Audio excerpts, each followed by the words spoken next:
Hari ini kita lihat beberapa, kalau bisa mungkin 3 problem di tentang graf ya.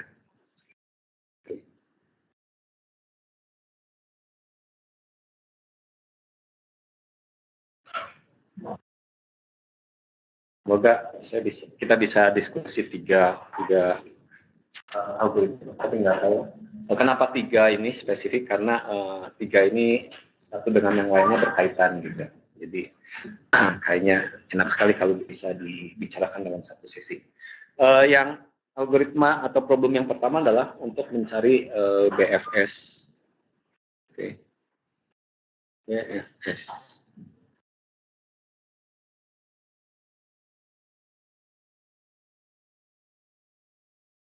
Jadi kita mencari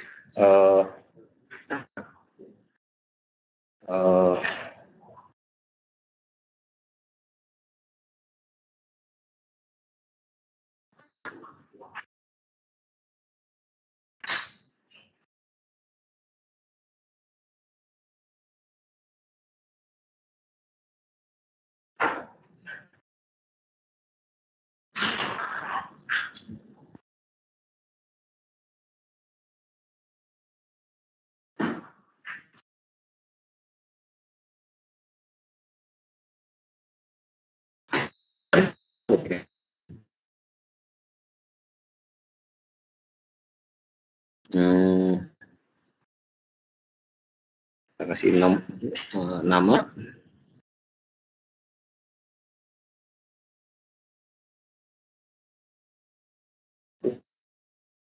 Nah, katakanlah punya graf seperti ini, di mana vertexnya ada A, B, C, D, E, F, ada 6 ya. Edges-nya kita punya A dengan B, kemudian kita punya A dengan C, kita punya C dengan B, kemudian kita punya B dengan A. Kehilangan 1 ya. B dengan G, C dengan F, C dengan F.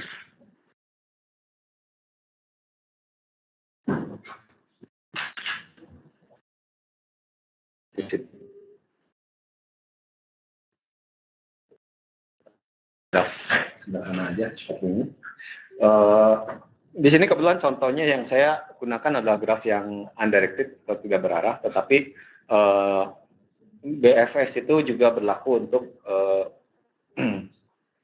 graf yang berarah. Ya. Oke, kita tahu tidak berarah, berarti A, B sama aja dengan kita punya dari B ke A dan seterusnya.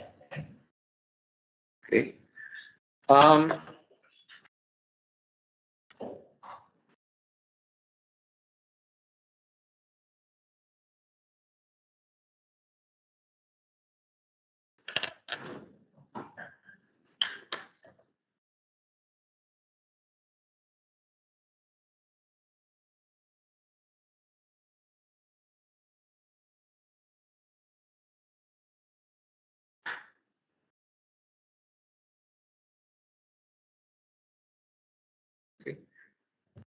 Misalkan breadth versusnya itu dimulai dari vertex A.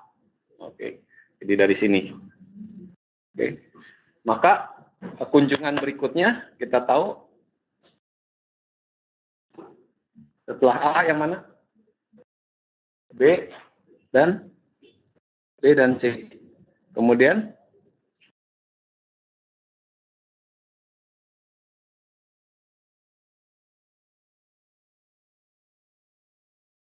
G dan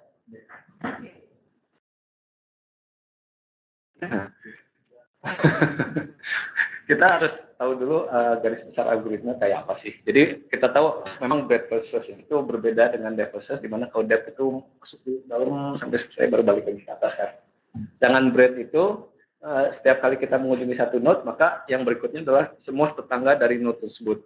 Oke, dan setelah itu baru node yang berikutnya lagi dan seterusnya gitu ya. Dan di situ ada keteraturan tentunya. Untuk mudahnya di sini setiap kali kalau saya mengunjungi dua yang sama, misalkan dari A bisa berkunjung ke B dan C misalkan. Maka untuk mudahnya atau untuk gampangnya, karena pasti dalam algoritma juga deterministik tertentu mulainya dari mana, maka saya ambil aja yang abjadnya yang lebih kecil dulu, lebih duluan, biar mudah saja. Kalau jadi dalam hal ini kalau kita ketemu A, maka yang berikutnya adalah B dan C, betul. Dan setelah itu berikutnya berarti karena A itu anaknya cuma B dan C, maka B itu dia akan mengunjungi anak yang berikutnya. Dimulai dari yang mana? Dimulai dari yang sudah kita kunjungi. Di sini kita kunjungi B dulu kan, maka yang kita kunjungi berikutnya adalah anak-anak dari si B, yaitu dalam hal ini adalah G. Oke. Nah, setelah itu yang kita kunjungi adalah semua anaknya dari si C. Jadi dalam hal ini karena G itu sudah, maka yang kita kunjungi adalah D, F. Ya. Dan setelah itu kita mengunjungi anak yang tadi kita kunjungi terakhir, karena B dan C anak-anaknya sudah. Sekarang kita kunjungi anaknya si G. Anaknya si G adalah si E. Sudah habis, kita kunjungi semua anaknya si D. Anaknya si B, si F. Habis juga. Kemudian anaknya si F, nggak ada. Anaknya si E, nggak ada. Ya. Jadi urutannya adalah seperti ini. Oke. Nah, ada beberapa manfaat dari breadth first atau BFS. Kalau kita lihat di sini, kalau kita mulai dari A sebagai titik awal, dan setiap node yang berikutnya itu kunjungannya kita beri value node-nya, di mana value-nya itu seolah edge-nya itu bobotnya 1, seolah-olah ya, karena biasanya juga asumsi kita begitu, kalau edge itu nggak ada bobotnya, kita anggap bobotnya 1. Maka kalau yang pertama ini bobotnya kita kasih bobotnya 0, ya, katakan begini, 0, itu menjadi 1. Begitu juga C1, yaitu di mana bobotnya A ditambah bobotnya B, bobotnya C ditambah bobotnya A, dan seterusnya begitu ya. Begitu juga pada saat kita sampai ke G, bobotnya G adalah bobotnya si B ditambah bobotnya si H-nya ini. Oke, sehingga dia menjadi 2. Ditambah bobotnya H, sehingga dia menjadi 2. F juga sama, bobotnya C ditambah F, H ini, sehingga dia 2. Kemudian berikutnya E, bobotnya G ditambah H ini, dia menjadi 3, gitu ya. Oke. Kalau kita lihat, kita perhatikan tadi terakhir, selain itu juga kita punya kesempatan misalkan C ke G dan D ke F. C ke G itu nggak merubah bobotnya si G ini, karena tadi C juga 1, sehingga kalau dihitung dia tetap 2. Tetapi yang menarik di sini kan D dengan F. Waktu lewat C dengan F kita udah kasih dia bobot 2, tetapi lewat D sebenarnya bobot dia itu bisa berubah menjadi 3 kan. Oke.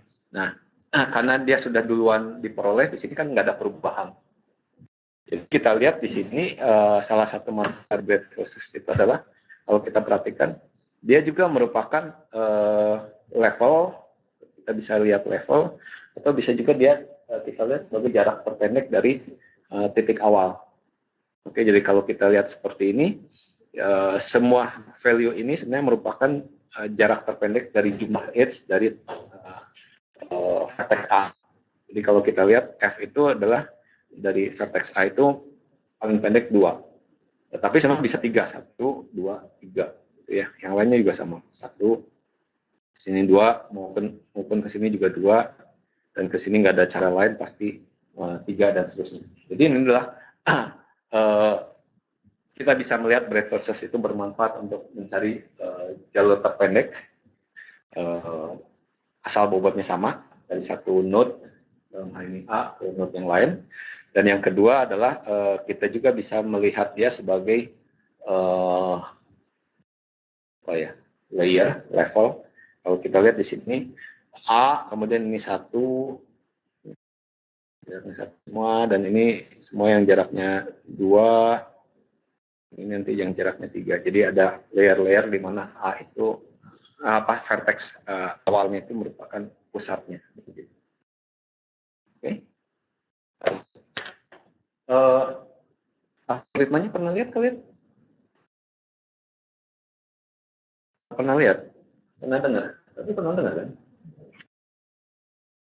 Salah satu algoritmanya adalah seperti ini. Jadi apa yang kita lakukan adalah kita mulai dari titik awal, titik A, karena kita tahu titik A itu pasti nilainya total bobotnya sudah kita tahu, atau kita anggap sudah kita mulai dari 0. Maka prosesnya berlanjut seperti yang tadi saya katakan per layer. Jadi semua tetangganya dahulu dihitung berapa, dan kemudian setelah itu semua tetangga level cucunya, kemudian level buyutnya, dan sebagainya, sampai semuanya tercapai. Atau kalau sampai pun nanti masih ada vertex yang tidak tercapai, maka vertex tersebut pasti tidak tersambung ke graf tersebut. Artinya grafnya disconnected. Oke. Jadi itu yang kita lakukan. Dan setiap saat, seperti contohnya ini, ya, kalau kita sudah ketemu dengan suatu graf yang sebenarnya sudah dikunjungi, maka kita harus punya suatu mekanisme untuk tahu apakah node tersebut sudah terkunjungi atau belum. Ya.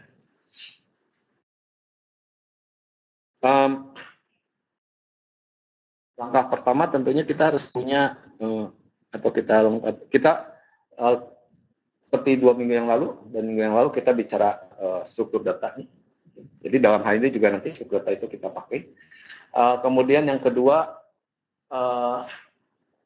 kita juga perlu informasi untuk menyimpan value dari setiap vertex, value-nya berapa gitu ya. Dan sebenarnya satu lagi yang bisa kita manfaatkan adalah informasi tentang jalurnya.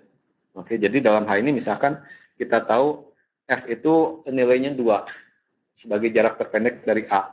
Tetapi kalau 2-nya saja, kita tanpa lihat grafnya sama sekali, sebenarnya kita nggak tahu kan dia jalur terpendeknya itu lewat mana. Apakah lewat ACF atau lewat ACBF atau mungkin lewat ABGCF. Nggak kelihatan kan sebenarnya dari informasi angka 2-nya nggak kelihatan. Ya kalau oke lah 2 nanti ditelusuri lagi, tapi informasi itu nggak ada. Maka kita bisa menambahkan informasi tambahan, untuk mendapatkan path-nya atau jalurnya itu. Ya. Tentunya nggak akan efisien kalau setiap vertex itu dibuatkan jalurnya sendiri-sendiri atau dibuatkan informasinya sendiri-sendiri. Artinya misalkan nanti di F itu ada isinya ACF misalkan. Kemudian di E ada isinya ABGE misalkan. Karena ya nanti space-nya akan meledak. Tetapi kita bisa memanfaatkan sesuatu yang itu yang disebutnya parent-nya. Karena kita tahu kalau kita punya F itu lewat jalurnya C dan C itu lewat jalurnya A, maka kita tahu pasti F itu lewat ACF. Ya, artinya kalau jalur terpendek dari A itu C itu langsung dari A, maka F itu kalau kita tahu dia langsung dari C,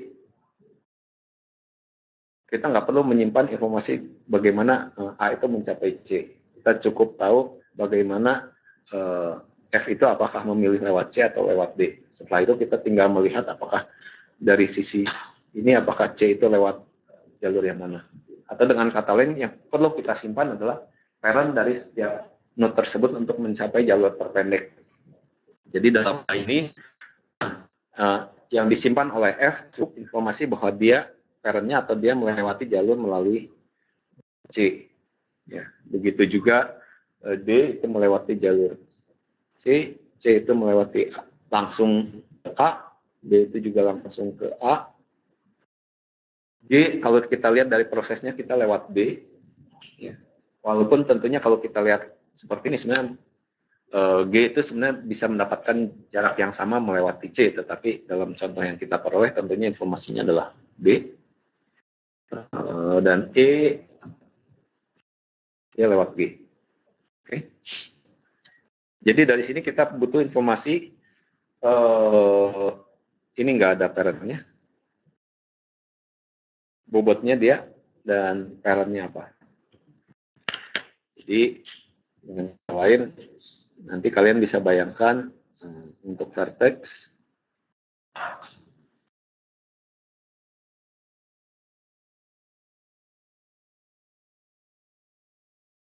dia punya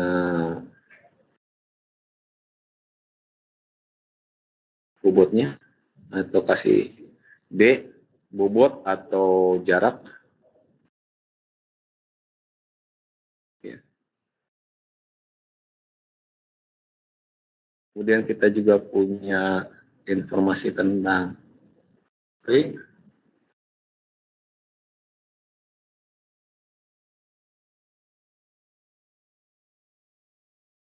Jadi kalau saya bikin bentuknya begini, tentunya kalian tahu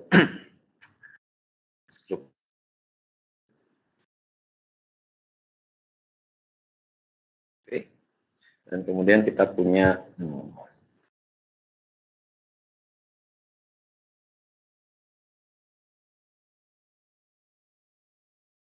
untuk grafnya.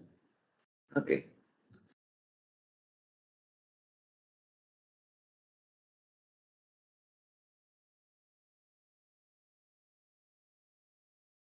Yang pertama kita harus inisialisasi dulu distance sama parentnya. Distance-nya harus kita isi nilai yang kecil sekali atau yang gede sekali, atau acak, atau nol.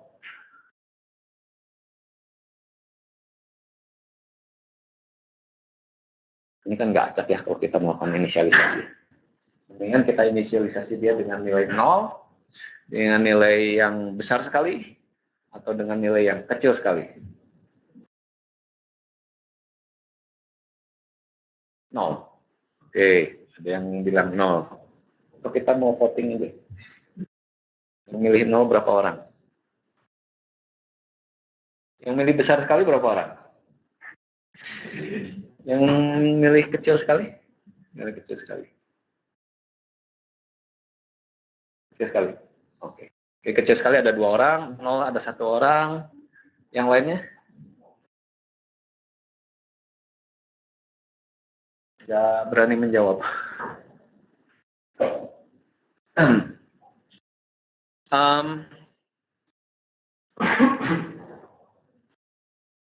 Kalau kita mau melakukan update atau dalam kasus kita di sini kita mengupdate supaya kita mendapatkan nilai atau jarak terpendek gitu ya. Itu akan lebih mudah kalau kita menginisialisasi dia dengan nilai terbesar. Oke. Karena nanti setiap kali kita update, dia update dengan nilai yang, oh ini sudah kita dapat ini nilai yang lebih kecil, maka kita bisa update. Tetapi kalau kita mengupdate-nya dengan suatu nilai yang kecil atau yang terlalu kecil, maka pada waktu kita uji, kita nggak tahu apakah nilai itu nilai yang hasil inisialisasi atau memang nilainya udah paling kecil. Bayangkan aja seperti waktu kita melakukan proses find marks gitu ya, maka yang kita isi itu, yang kita uji apakah nilai yang kita miliki sekarang ini atau yang kita nilai baru baca dari array itu nilainya lebih besar atau lebih kecil dari yang sudah kita miliki. Jadi kalau nilai yang kita miliki itu ternyata hasil inisialisasi atau nilai bohongan yang ternyata lebih besar dari seharusnya, maka kita nggak pernah tahu bahwa nilai ini lebih kecil atau lebih besar. Tapi sebaliknya kalau kita isi nilai awalnya itu sangat kecil, kalau untuk find max, kan kita mencari yang terbesar, maka waktu kita bandingkan dengan suatu nilai, oh iya nilai ini lebih besar nih, berarti aman nih, kita bisa masukkan ke sini. Sehingga nanti pada waktu berikutnya kita mencari, kita tahu nilai ini apakah lebih besar atau lebih kecil dari nilai yang sesungguhnya. Oke, tetapi kalau kita kasih dia nilai yang artificially lebih besar, maka kita nggak akan pernah tahu nilai yang sesungguhnya itu lebih besar lebih kecil. Nah, sama ya juga di sini. Jadi waktu kita inisialisasi, kita isi aja dengan nilai yang sangat besar, karena kita mau mencari nilai yang kecil. Sehingga pada waktu kita mau menguji dia dengan suatu nilai yang baru kita temukan, kita bisa tahu nilai ini, nilai yang baru, yang betul-betul kita hitung itu lebih kecil atau enggak. Karena nilai bohongannya, nilai artifisialnya lebih gede. Jadi otomatis dia dengan sendirinya tersingkir. Tapi kalau kita isi bukan itu, biasanya ada juga sih yang kita lakukan seperti itu, maka yang harus kita lakukan adalah kita melakukan pengujian ulang. Kurang lebih, misalnya, if this is an initialized value, atau this is artificial value, atau ini adalah nilai sementara, maka, wah, jadi ada dua proses. Tapi dengan cara seperti ini, kita nggak perlu, kita langsung uji aja nilainya berapa, kalau nilainya ternyata lebih besar dari yang kita inginkan, langsung bisa kita timbang. Iya, paham ya? Istilah lainnya biasanya disebutnya sentinel. Jadi itu yang pertama kita lakukan.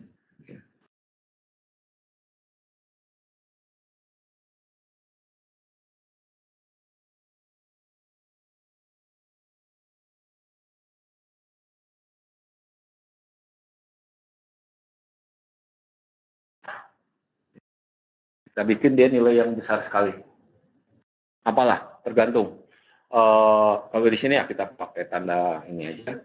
Tapi kalau di programmable ya kalian bisa, tergantung, kalau di C bisa pakai max in misalkan kalau itu ada nilai yang paling besar, atau kalian juga bisa pakai nilai yang artificial lebih besar, misalnya 9999 dan sebagainya. Kalau kalian tahu bahwa nilai itu memang nggak akan pernah tercapai dalam kondisi data yang kalian miliki gitu ya. Bagaimana dengan parent-nya? Parent-nya juga sama, karena di sini pada saat awal kita nggak tahu parent-nya siapa gitu ya. Maka parent-nya bisa kita isi dengan nil saja. Nah, kalau ini nggak terlalu ini.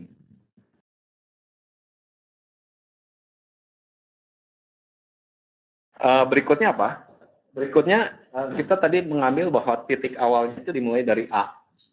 Oke, sehingga dengan demikian kita tahu A itu punya value tertentu yang relatif khusus, yaitu bahwa otomatis jaraknya si A itu adalah 0 ya, ke dirinya sendiri. Itu ya, karena kita tahu dia titik awalnya. A misalkan mulainya dari F ya, F kita mulai dengan nilainya 0. Parentnya tadi kita udah initialize dia dengan nil, jadi nggak perlu kita initialize lagi. Nah,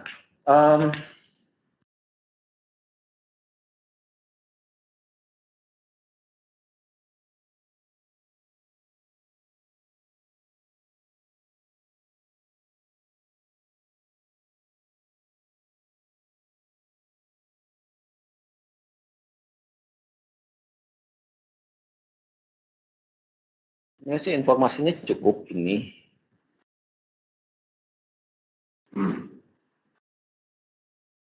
Ikutin dulu aja lah.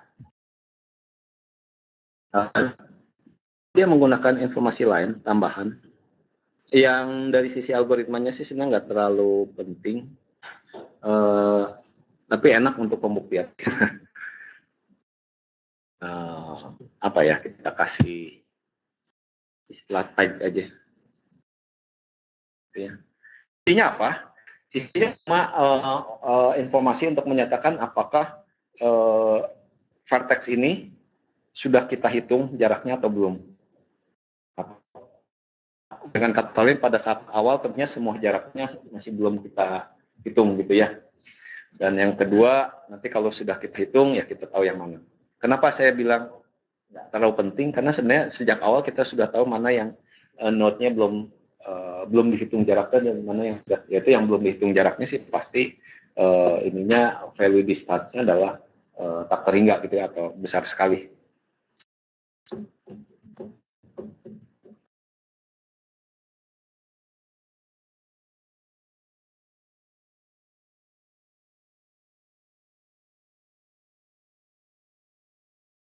Ya, kalau nanti butuh saya pakai ini. Tapi sebenarnya dari algoritmanya nggak terlalu perlu sih. Oke. Yang kita butuhkan justru adalah satu lagi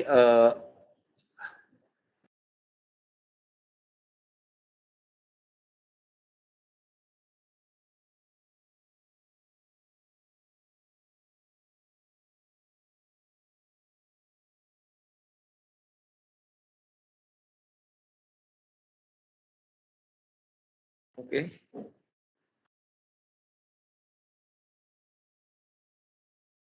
Array dengan bentuknya Vivo, artinya kita ngambil yang paling awal, kemudian kita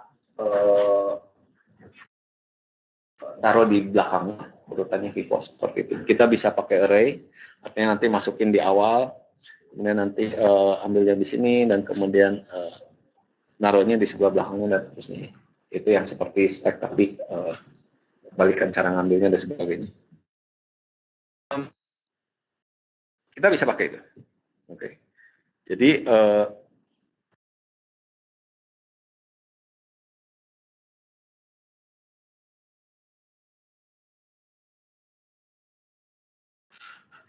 bisa initialize Vivo-nya, ya kita kosongin, artinya pointer untuk ngambil ada di depan, pointer untuk naruh juga ada di depan, dan kemudian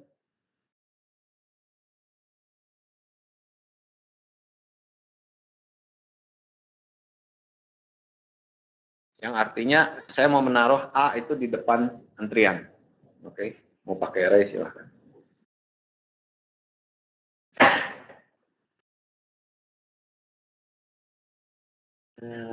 Tempatnya terus ganti ya. Pokoknya terusannya ke bawah.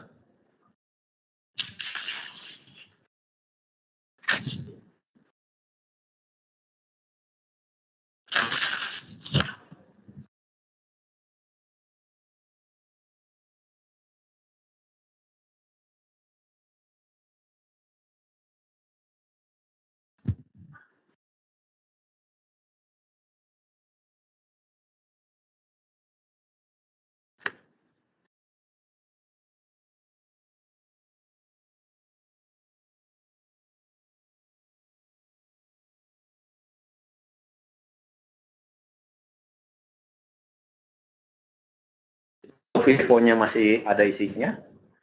Satu elemen yang paling depan tentunya karena bentuknya Vivo. Dan dalam hal ini kalau kalian lihat dari awalnya dari atas, ya sebenarnya sih gunanya ya. Kita barusan naruh A, kemudian A kita ambil lagi di sini menjadi V gitu ya. Tapi tentunya bukan itu maksudnya, karena ini nanti di dalam while nilai yang akan kita ambil bukan cuma A yang pertama, tetapi yang pertama pasti A ya. Oke. Nah, apa yang kita lakukan di sini?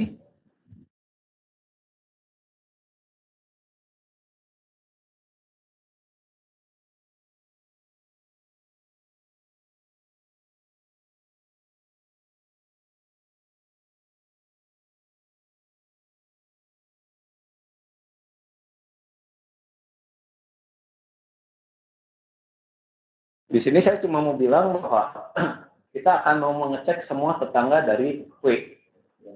Jadi kan U, V itu adalah atau mungkin ini ya, V, U saja ya. Sehingga ini berlaku baik. Jadi untuk setiap edge dari V ke U, di mana V-nya ini adalah yang barusan kita ambil. Artinya dengan kata lain, semua tetangga dari si V, ya, kita ambil U-nya. Apa yang kita lakukan di sini? Sama seperti yang kalian bayangkan tadi di sini, kalian lihat di sini. Saya akan mengambil semua di sini. Apa yang kita lakukan dengan dia? Yang pertama adalah yang kita lihat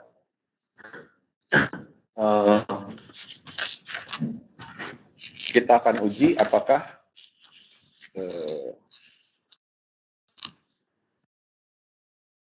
ada dua hal, parentnya dan ininya, jaraknya gitu ya.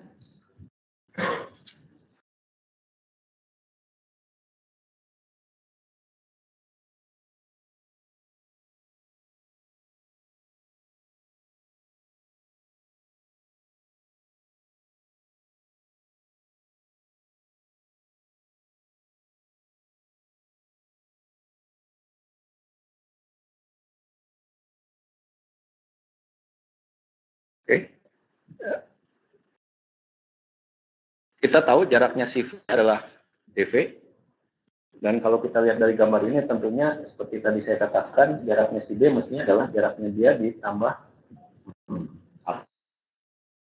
TB ini. Oke, nah apa yang kita lakukan di sini adalah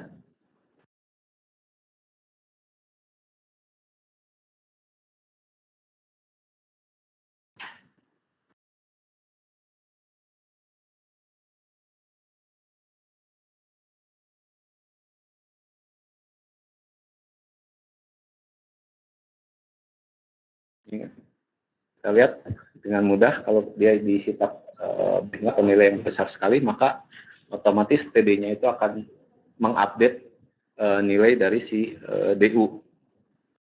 Dengan tadi di sini saya pakai ya.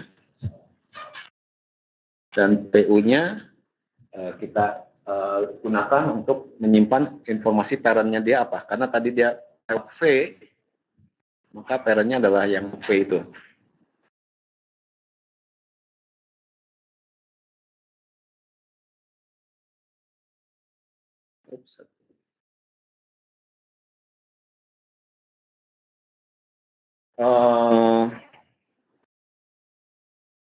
Dan karena barusan ini kita berhasil mengupdate dia, maka yang harus kita lakukan berikutnya adalah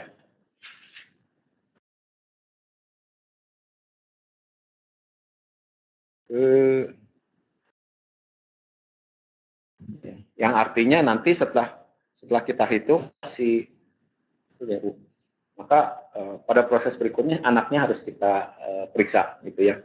Kita lihat dalam kasus ini kalau dia ternyata DU-nya itu tidak lebih kecil dari TD, mestinya dia sudah pernah diproses sebelumnya. Kalau sudah pernah diproses sebelumnya, artinya ya kita nggak perlu menaruh dia ke dalam Vivo karena dia pasti sudah akan diproses sebelumnya.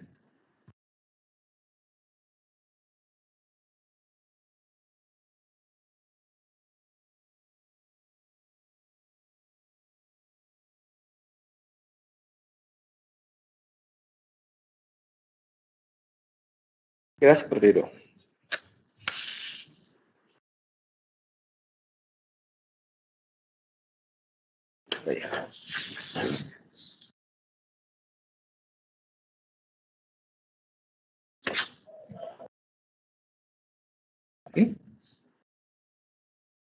Jadi pertama inisialisasi. Kita mulai dengan D yang dari A. Vivo-nya kita kosongin. Kita masuki nilai yang pertama, si A. Kemudian yang kita lakukan adalah kita selalu ngecek apakah Vivo-nya itu kosong atau belum. Kalau belum berarti masih ada isinya. Isinya kita ambil satu. Untuk setiap isinya ini kita cek semua tetangganya dia. Kemudian sebenarnya ada penghematan satu instruksi ya.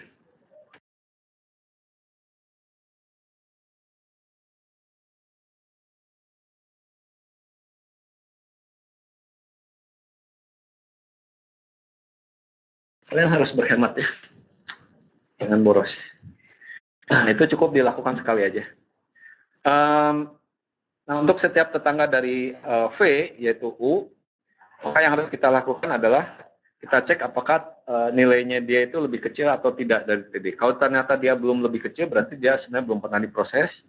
Maka nilainya kita update, parentnya kita update bahwa parentnya adalah V, dan kemudian dianya sendiri kita taruh ke dalam queue untuk memastikan bahwa anak-anaknya dia juga diproses, gitu ya, dan seterusnya. That's it. Ini beres. Ada pertanyaan?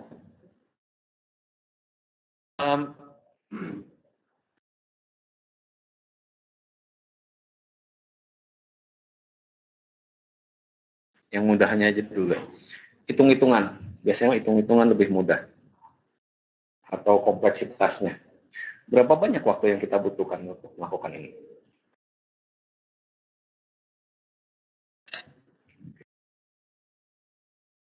Kalau yang ini, berapa lama?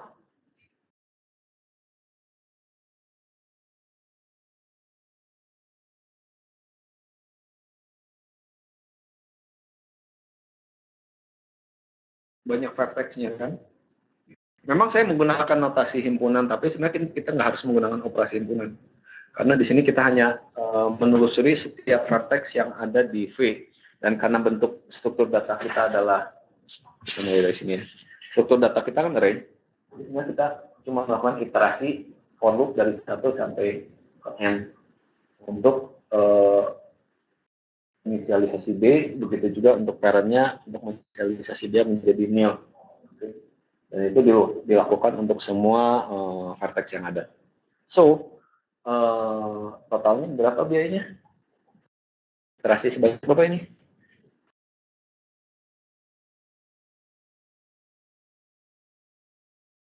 Iya. Dan kalau kita tahu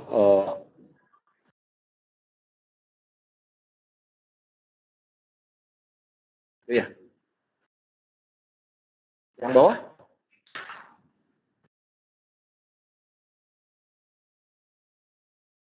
Ini satu, karena ini cuma satu instruksi, assignment. Inisialisasi tergantung bagaimana kalian implementasinya, tapi biasanya kita nggak akan melakukan iterasi mengenolkan semua di Vivo, karena kita pasti nggak perlu itu. Yang paling sering kita butuhkan untuk initialize Vivo, kita cuma butuh untuk mengupdate 2 buah indeks, satu indeks untuk ngambil dan satu indeks untuk menyimpan. Kalau stack itu kan cuma satu karena dia runek di situ. Sedangkan kalau Vivo itu kan ngambilnya di bawah, naruhnya di sini kan. Atau ngambilnya di sini, naruhnya di sini, tergantung kalian lihatnya. Tetapi kalian butuh dua pointer, satu untuk naruh, dan dua-duanya perlu diinisialisasi gitu. Jadi cuma 2 instruksi, cuma 2 inisialisasi di sini. NQ itu adalah proses pertama kita naruh ke dalam Vivo. Untuk Vivo kita nggak perlu iterasi karena kita tahu dengan pasti posisi naruhnya ada di mana. Kita cuma naruh di situ, update indeksnya untuk menuju ke space berikutnya.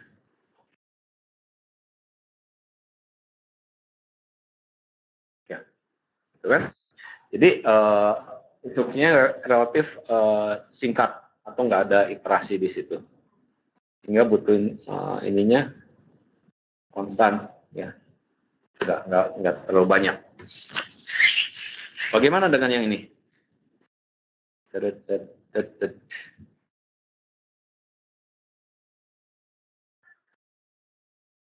Yang ini tadi kita udah bicarakan. NQ itu cuma naruh di space yang kosong.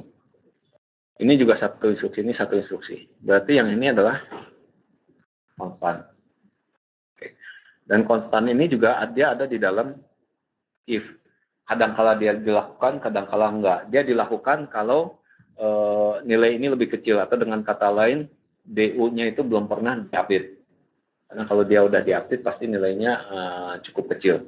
Oke, tapi kalau dia belum pernah diupdate, berarti DU-nya itu nilainya gede sekali. Oke, jadi masuknya kalau nilainya gede sekali. Jadi kadang-kala masuk, kadang-kala enggak.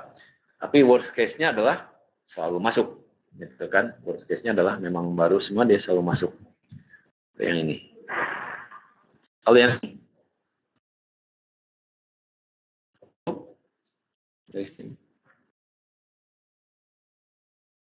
berapa kali?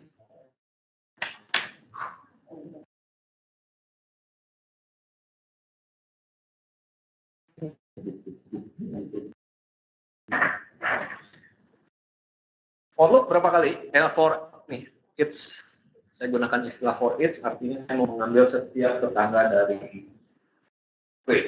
Itu adalah tetangga dari V. Itu berapa kali?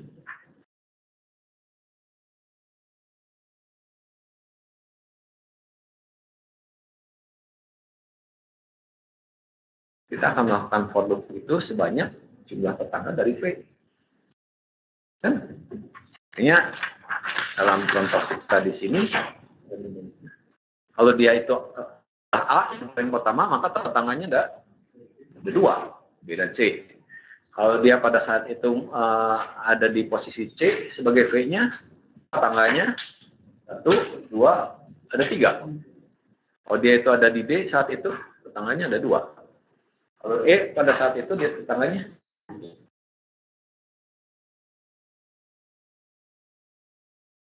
nggak ada satu ke arah G sih. Kalau C ya sebenarnya tetangganya juga ada ke arah atas sih, ke arah A, tapi otomatis ada tetangga ke atas nih, so ada satu. Jadi berapa tetangganya? Tetangganya tentu kan, tergantung banyak apa jumlah iterasi, nggak tentu, tergantung jumlah tetangganya. Jadi kalau tersedikit ya paling tetangganya adalah si parentnya tadi yang bakal gitu kan, seperti di sini.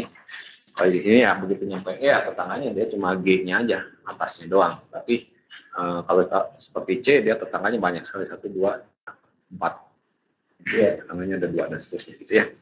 Jadi tetangganya nggak tentu. Tapi worst case-nya adalah kalau satu vertex itu dia tetangga dengan semua vertex yang lain gitu ya. Tuh. Ya, jadi tetangganya seperti bentuknya star gitu kan, tetangganya banyak sekali. Karena kita bicara upper bound,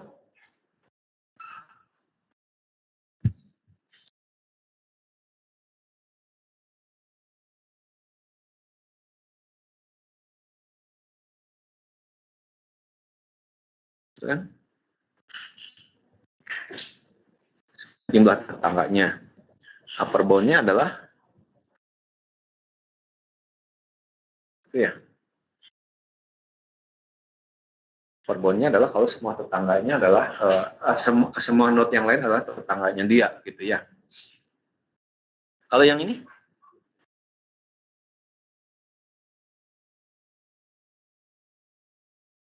while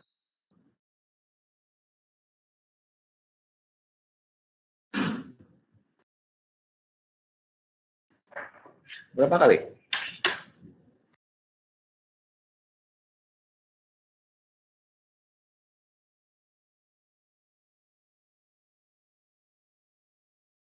While-nya itu kan sampai vivo-nya kosong kan.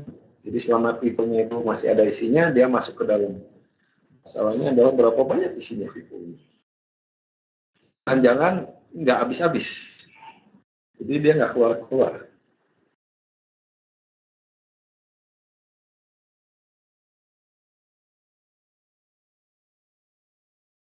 Sebenarnya masalah Vivo ini yang membuat si buku itu menggunakan Type-C.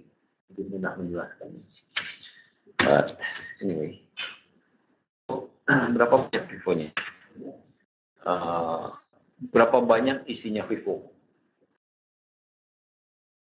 Yang pasti Vivo itu diisi pertama kali waktu kita ngisi A ya.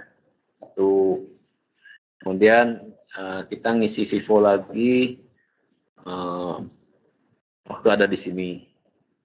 Dan setiap kali kita iterasi, kita selalu ngambil satu. Jadi dalam satu iterasi ini, pasti kita ngambil satu vertex di Q. Jadi dengan kata lain, iterasi ini, while-nya ini, itu akan ada sebanyak isi Vivo.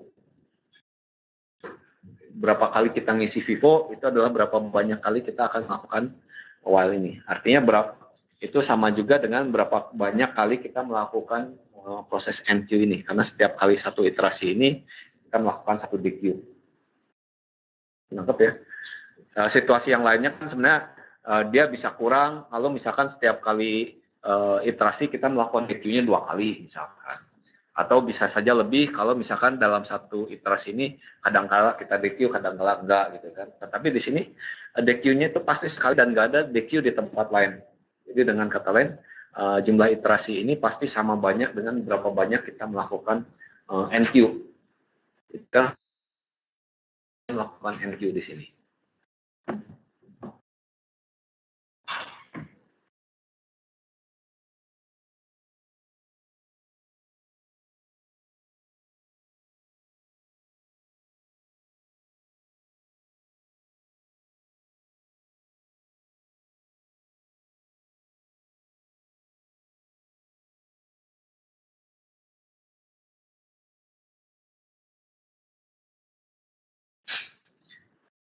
Kecuali dari A yang pertama yang ada di luar loop gitu ya, kita abaikan karena dia juga cuma sekali. Maka setiap kali kita melakukan NQ itu apa yang terjadi? karakteristik apa yang ada di U ini sehingga kita melakukan NQ?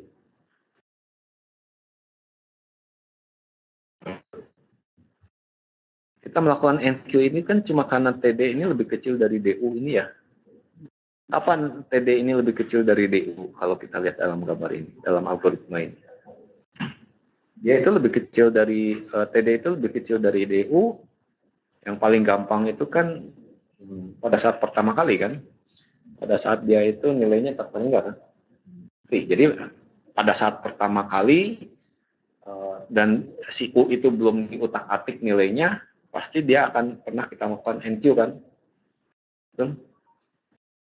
Berapa banyak vertex yang nilainya tak berhingga atau nilainya besar sekali? Ayo, berapa banyak? Gampang kan? Berapa banyak? Ya semua vertex pada saat di awal kan begini. Berarti semua vertex itu setidaknya akan pernah masuk ke sini kan? Maksimum pernah masuk ke sini. Orang pertama kali semua vertexnya dikasih beginian kan? Dan kalau vertex itu terhubung lewat graf itu pernah terhubung ke sini kan pasti suatu saat dia akan pernah ditaruh di NQ.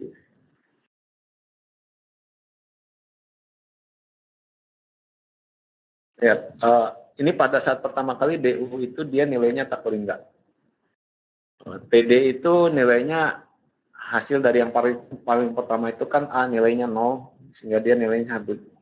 Anyway, pasti nilainya kecil sekali, jauh lebih kecil dari tak berhingga gitu ya, sehingga dia pasti masuk ke sini. Karena dia pernah masuk ke sini, pasti dia pernah di NQ. Dan semua vertex yang nilainya tak berhingga itu ada sebanyak ya vertex yang ada. Ya dikurangi A lah. Sehingga worst case-nya, maksimumnya itu yang tak berhingga itu adalah sebanyak vertex yang ada dalam graf tersebut. Artinya NQ-nya itu worst case-nya pertama adalah ya semua vertex yang ada di situ pasti pernah mengalami NQ kalau dia unconnected karena dia nilainya kan lebih besar daripada nilainya tak berhingga itu. Ya. Dia tidak masuk ke NQ kalau nggak pernah nyampe ke sini sih, nggak pernah menjadi tetangganya sesuatu gitu ya.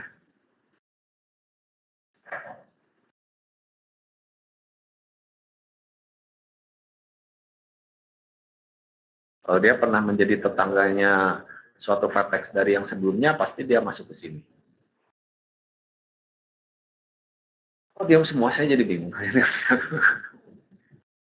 Oke, kita ngambil satu vertex yang ada di Q, di antrian. Kemudian kita cek semua tetangganya, ya kan di sini. Tetangganya itu pasti ada yang nggak berhingga nilai V-nya, apa nilai D-nya, karena memang sejak awal kan udah kita isi dengan tak berhingga. Pasti yang belum pernah kita sentuh apapun nilai D-nya ya disentuh tuh di sini, pasti nilainya masih tak berhingga kan? Kan nilainya diupdate kan cuma di sini. Kalau dia nggak pernah masuk ke sini kan berarti nilainya masih tak berhingga. Jadi selama dia belum pernah masuk ke sini atau berhingga. Dan itu cuma terjadi kalau dia itu pernah tercapai kan, pernah ditelusuri, pernah nyampe ke sana. Jadi setidaknya tetangganya dari A itu kan, dia akan masuk semua ke sini kan, tetangganya dari A masuk ke dalam Q, ada dua tetangganya. Dan seterusnya, semua tetangganya itu akan dimasukkan ke dalam Q. Semua tetangganya, asalkan tetangganya itu belum nilainya lebih kecil dari sini kan.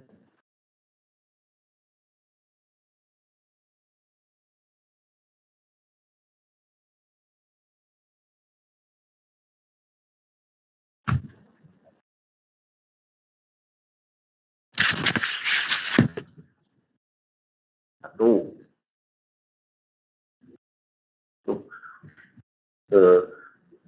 Oh,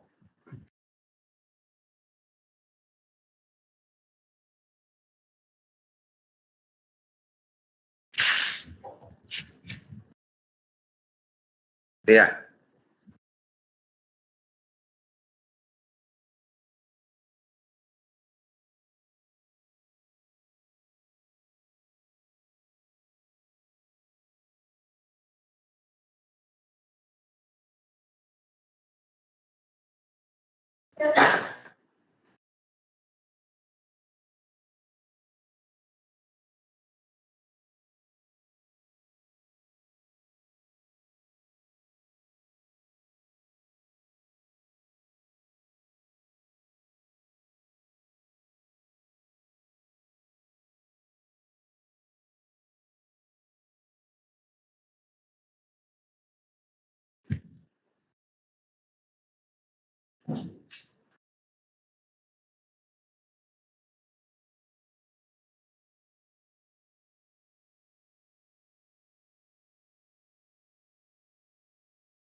Itu kan?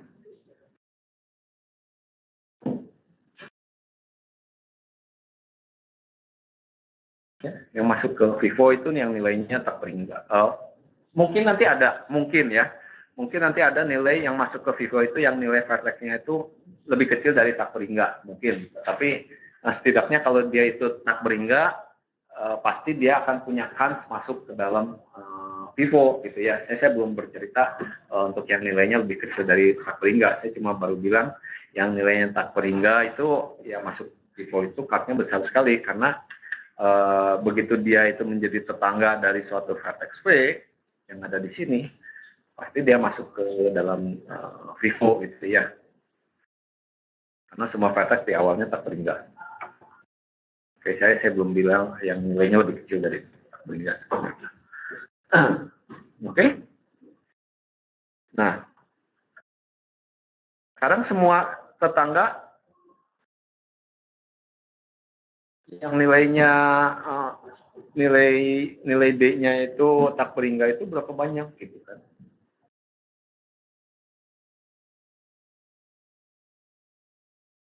Untuk mudahnya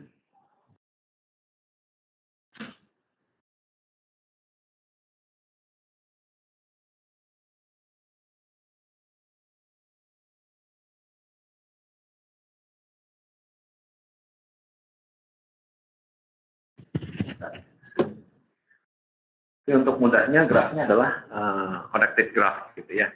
Jadi grafnya terkonek.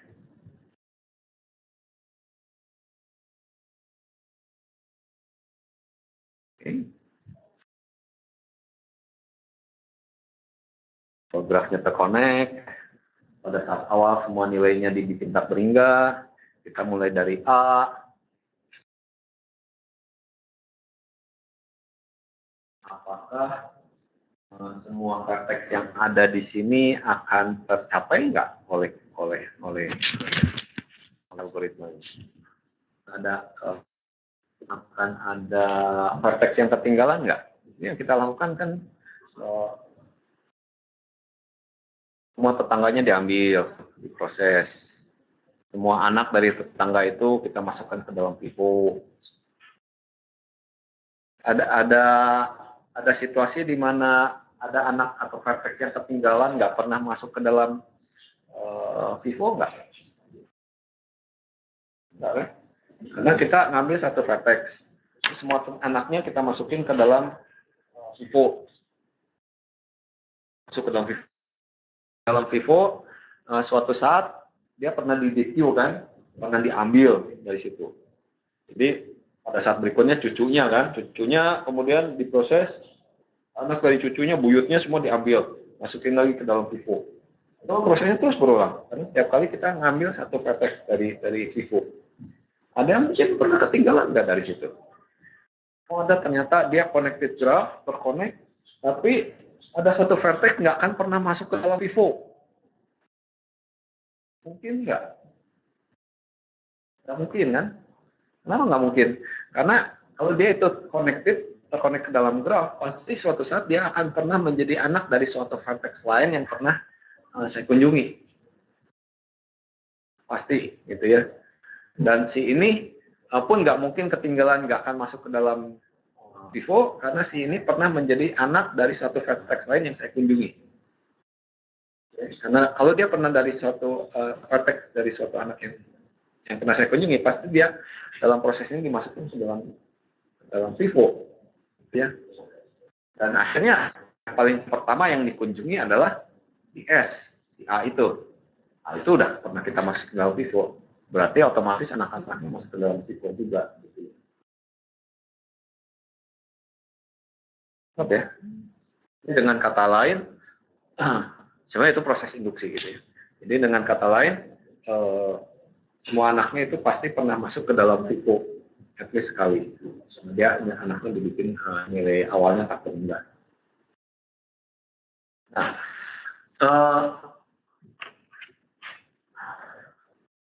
jadi berapa banyak yang masuk ke dalam Vivo? Kan tujuan kita kan ngitungin. Masuk ke Vivo awal ini dieksekusi berapa kali? Jadi berapa banyak yang masuk ke dalam Vivo? Itu banyak vertex.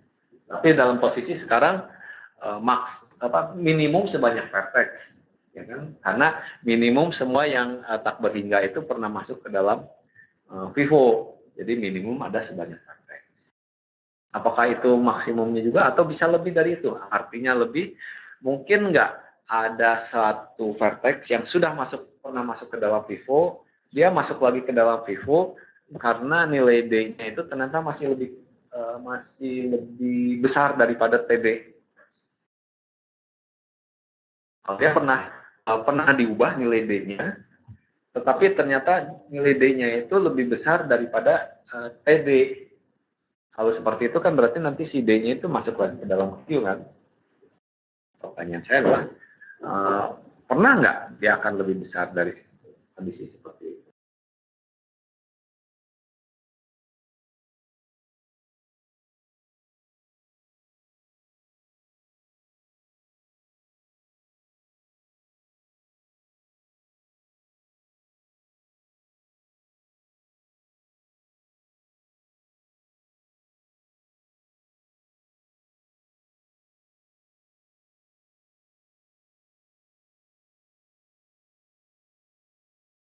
Nah, nilai DU-nya ini, itu kan cuma dua kemungkinannya. Dia nilai tak berhingga, atau nilainya sudah pernah diubah. Ya kan? Nilai DU itu cuma dua kemungkinannya. Nilai awal tak berhingga, atau dia pernah diubah. Kalau dia itu pernah diubahnya dengan nilai berapa sih? Diubahnya pasti dengan suatu nilai DV plus 1 ini. Ya, di suatu saat sebelumnya gitu ya. Sebelum proses ini dilakukan, ternyata sebelumnya pernah dilakukan proses ini untuk si vertex U itu karena ya itu kan, karena kalau nilai DU itu dia itu bukan tak berhingga, berarti sebelumnya pernah diupdate. Diupdate-nya oleh apa? Diupdate-nya oleh perintah seperti ini kan, yaitu oleh value DV plus 1.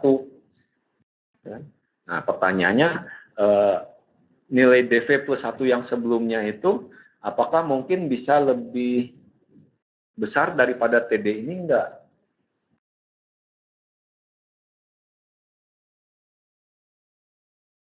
Untuk sementara singkatnya, kita klaim bahwa itu nggak mungkin. Jadi kalau nilai itu pernah kita isi ke sini, maka nilai itu pasti lebih kecil daripada nilai yang kemudian. Tapi nanti kita lihat waktunya cukup. Tetapi buat kita sekarang kita lihat observasi dari sini aja pada waktu kita melakukan contoh ini. Pada waktu kita melakukan update-nya si F dengan nilai 2, itu kan karena dia anaknya dari C. Ya kan? Yang tadinya tak berhingga, kemudian dia diupdate menjadi 2. Atau kemudian jauh di bawahnya, ternyata si D itu harus diproses. Dia ngumpulin anaknya, ternyata salah satu anaknya adalah F. Waktu dia mau update, sebenarnya dia mau update-nya si F itu dengan nilai karena 21. Jadi sebenarnya sih nggak kalau dia udah pernah diupdate sekali, maka itu sebenarnya nilai yang untuk algoritma ini adalah nilai yang pasti paling kecil untuk dia. Karena update dan berikutnya pasti nilainya akan lebih besar dari itu. Ya. Nah, tapi itu bisa kita buktikan lebih formal. Nah, sekarang dari observasi itu aja kita bisa tahu bahwa yang masuk ke dalam view, yang masuk ke dalam pipo itu adalah semua yang sebelumnya belum pernah masuk karena nilainya tak peringkat. Ya.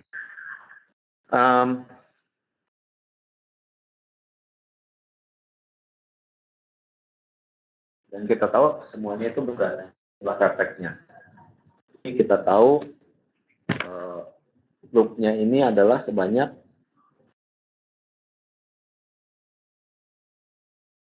ya.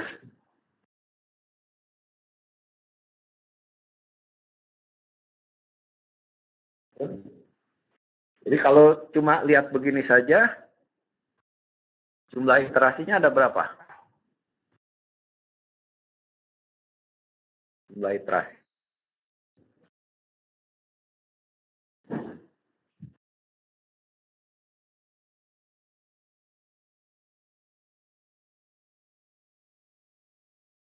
Iya.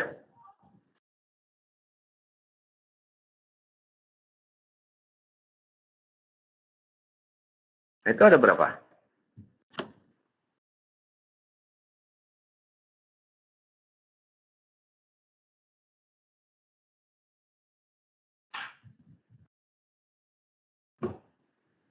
M kuadrat, N kali M, N kali M, M kali N, N kali N, M kali N, M kuadrat, M kuadrat, itu berapa?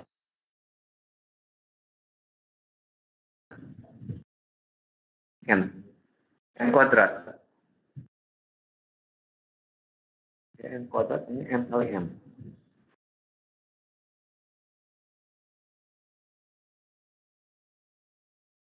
Ya boleh, cuma kegedean gitu.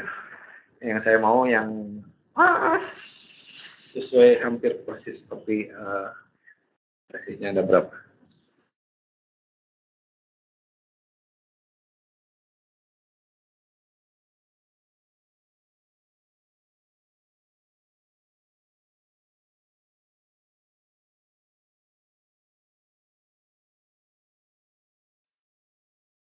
Terlalu besar karena jumlah tetangganya itu kan dalam kasus umum itu kan nggak sebanyak vertex. Kecuali kalau grafnya graf komplit, ya.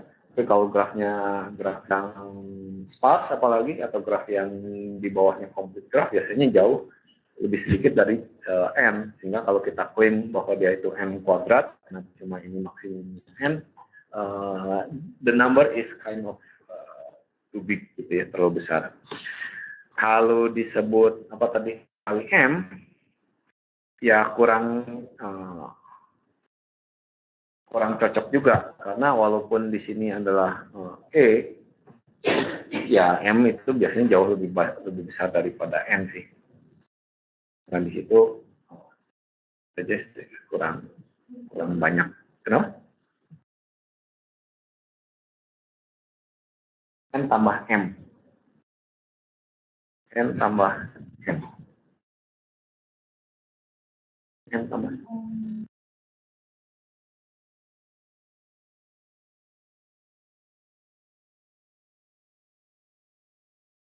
Nah, N-nya kan dari loop ini.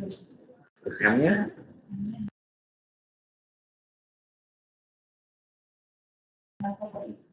target sini. Ini ada sebanyaknya.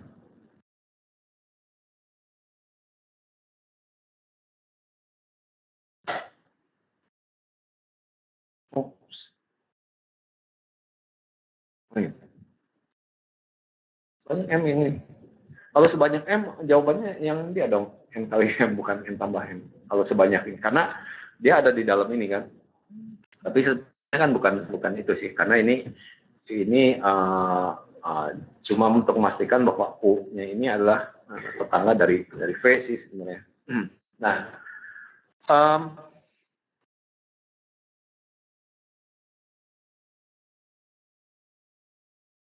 Kita masuk ke sini, seperti tadi saya katakan, itu kalau kita belum pernah masuk ke sini.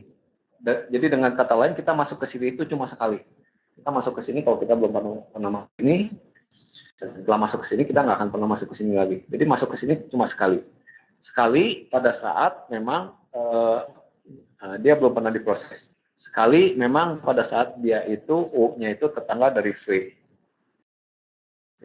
Jadi memang dia itu sekali untuk semua edge yang ada. Memang betul sih. Jadi dia dikunjungi sekali kalau dia belum pernah dikunjungi. Kalau edge ini belum pernah dikunjungi. Jadi kalau edge-nya belum pernah dikunjungi, maka dikunjungi sekali. Tapi begitu dia sudah dikunjungi, dia nggak akan pernah dikunjungi lagi. Dan memang jumlah edge-nya ada sebanyak edge yang ada di dalam graf. Kalau dia itunya betul. Oke. Jadi alasannya salah. Tapi angkanya betul yang gitu ya.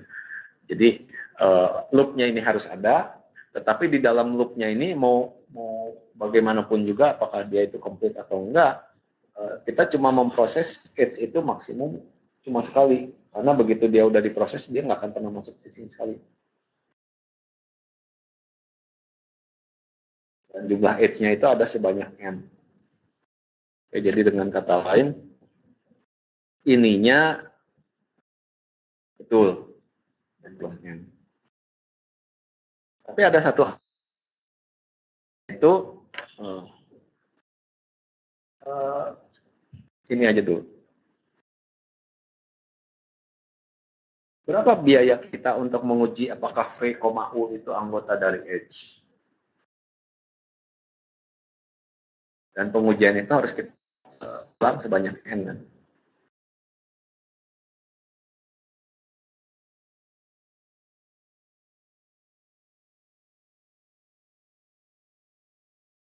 Jadi kalau kita diberikan V, ya, ini kita untuk mencari tetangga. Biaya untuk mencari tetangga dari suatu vertex V itu berapa banyak?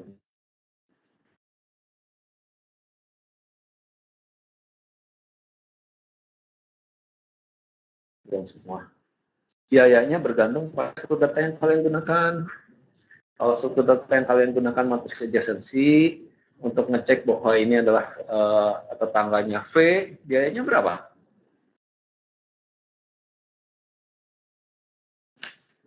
Matriksnya. V-nya biaya untuk ngecek bahwa U itu tetangganya dari V, berapa biayanya?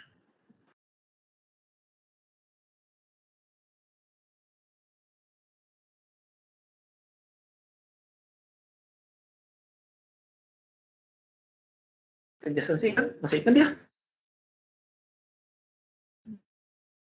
Dan di sini kita butuh semua tetangga dari V. Dan kita punyanya matriks adjacency. Jadi biayanya kan loop dari sini ke sini kan. Jadi dengan kata lain kalau saya tulis begini, kalau bentuknya matriks adjacency, itu kan sebenarnya adalah sama saja dengan melakukan ini kan.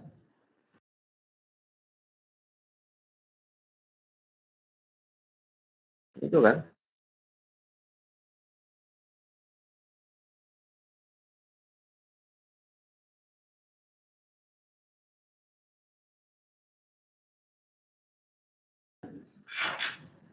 Jadi kalau dia nggak nol atau nggak apapun atau dia menyatakan bahwa dia itu edge, maka kita tahu dia tetangganya dari V kan, gitu kan? Atau diam aja. Betul, setuju. Saya capek ngomong dong kalau kalian. Setuju apa enggak? Setuju. Jadi kalau setuju berapa kali saya melakukan iterasinya? Banyak N.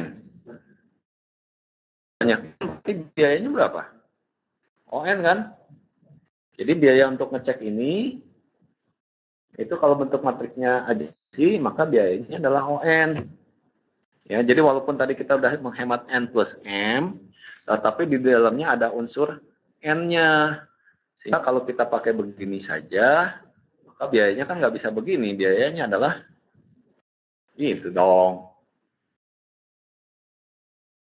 Kan yang di dalamnya M, total yang ada di dalamnya M. Tapi kan di atasnya for each-nya kalau pakai matriks adjacency, saya harus setiap kali ngecek begini kan. N-nya harus dikali dengan ini. Sehingga dapatnya kan begini, N kuadrat plus M. Tuh.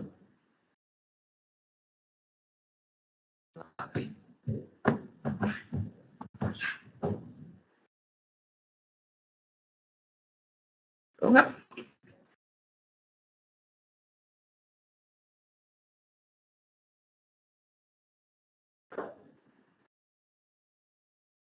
Oke dong, ini kan ngecek tetangga dari si V. Seperti ini. Ya, kalau pakai matriks adjacency kan begini. Karena apakah dia itu tetangga atau bukan kan kita harus tahu. Sehingga kita harus punya loop dan kita harus punya pengecekan kan. Ini biayanya kan harus loop semua. Karena ini N, sedangkan di sini loopnya ini juga kita tahu N. Ya, untuk ngeceknya sendiri biaya totalnya N kuadrat. Walaupun di dalamnya itu ternyata jumlahnya cuma M. Ya.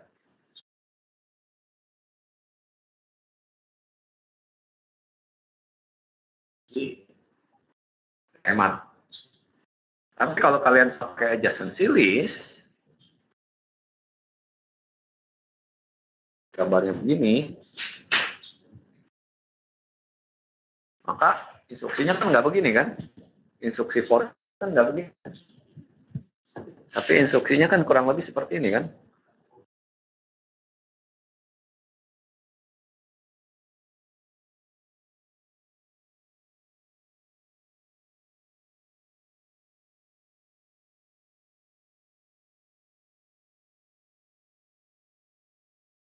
Itu kan? Kurang lebih kan seperti itu. Instruksinya ke bawah gitu ya. Instruksinya berapa? Ini instruksinya berapa? Kalau ini kan instruksinya kan ON. Karena harus mengunjungi semua, baik yang tetangganya ataupun bukan. Kalau yang ini kan enggak. Nah, ini kan dia cuma mengunjungi semua yang betul-betul tetangganya.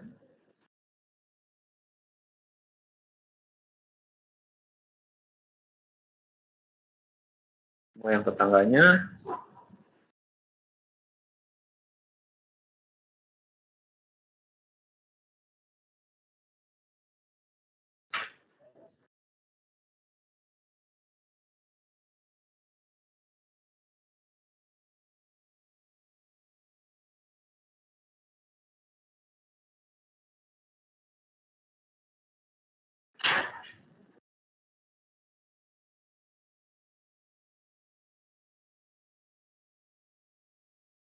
Jadi totalnya sama kan?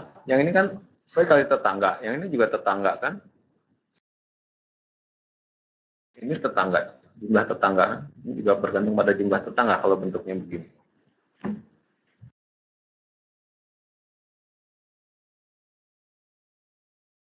Enggak. Enggak.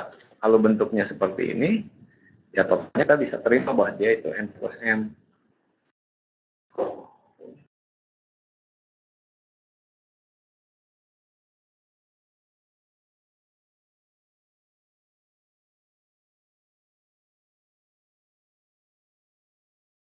Bingung.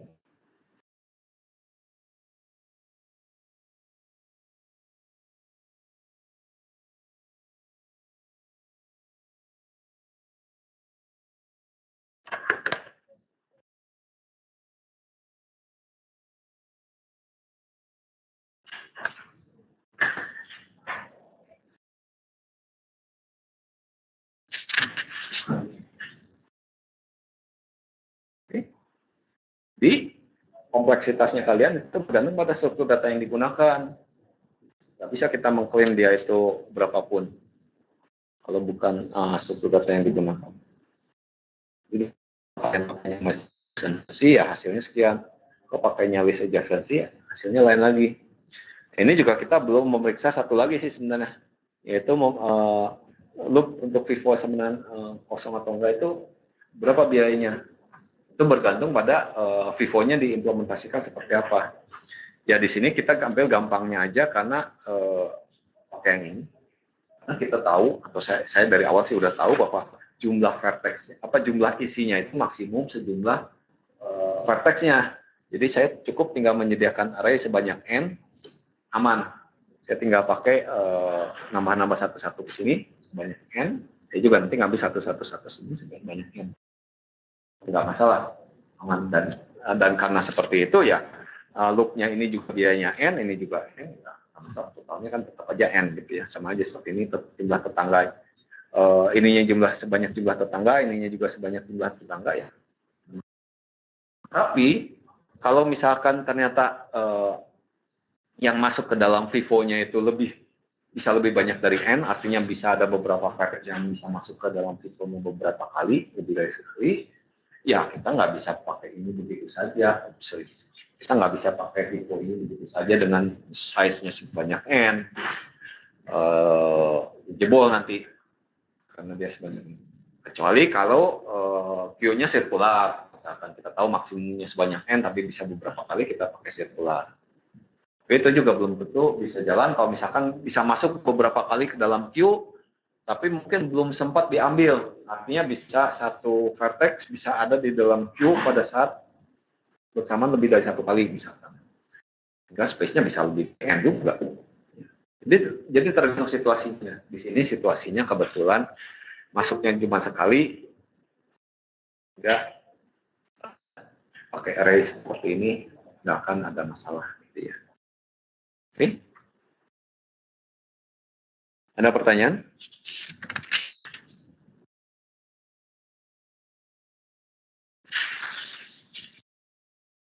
Ayo dong, nanya dong.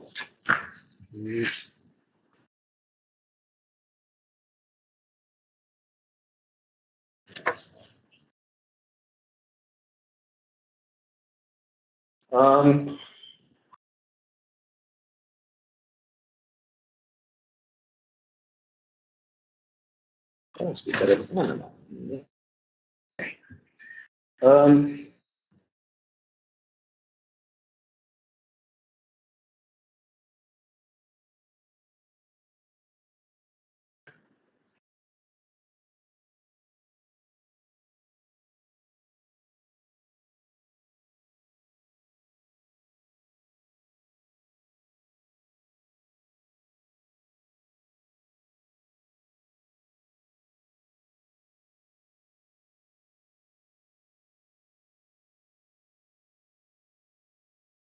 Si delta SU itu adalah notasi untuk menyatakan jarak terpendek dari S ke U. Ya, jadi S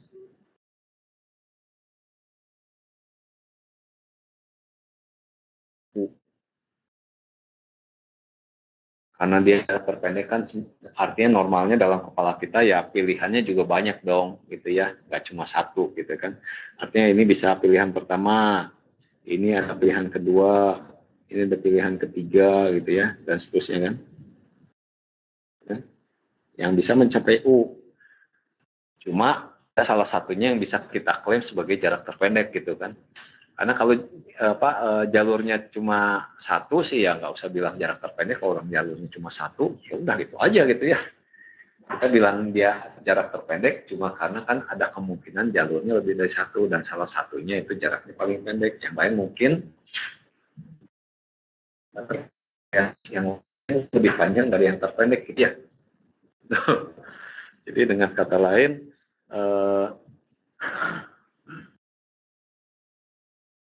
kalau kita misalkan D dari S ke U suatu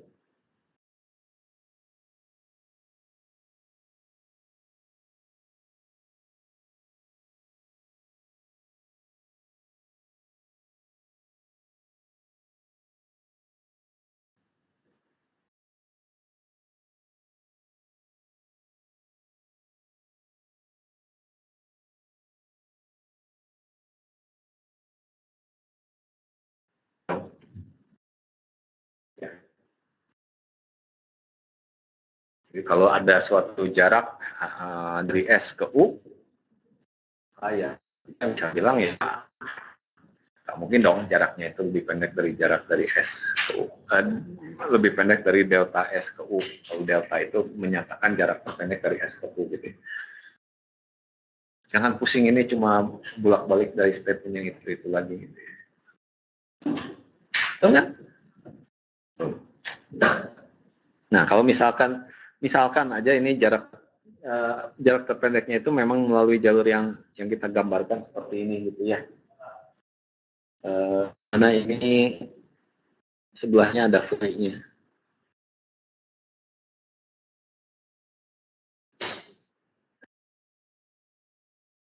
Ya, biar fair lah. Di sini ada juga yang lainnya deh. Ada G-nya. Ini ada WB.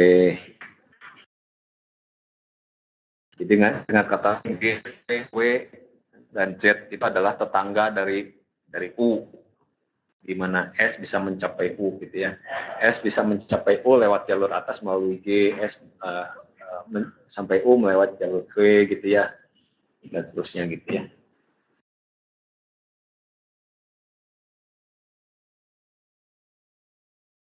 Oke. Jadi saya cuma mau bilang bahwa di sini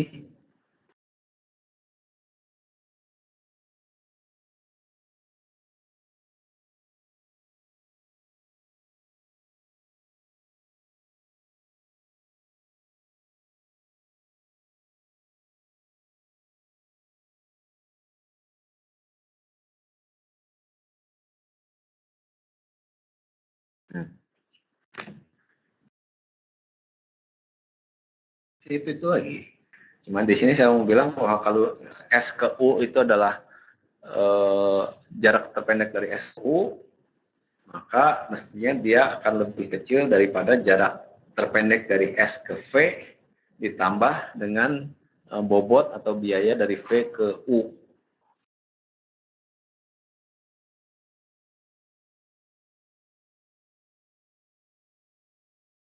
Ya kalau dalam Bradford search ya berarti W-nya ini anggap aja nilainya 1 semua karena bobot dari W-nya adalah 1.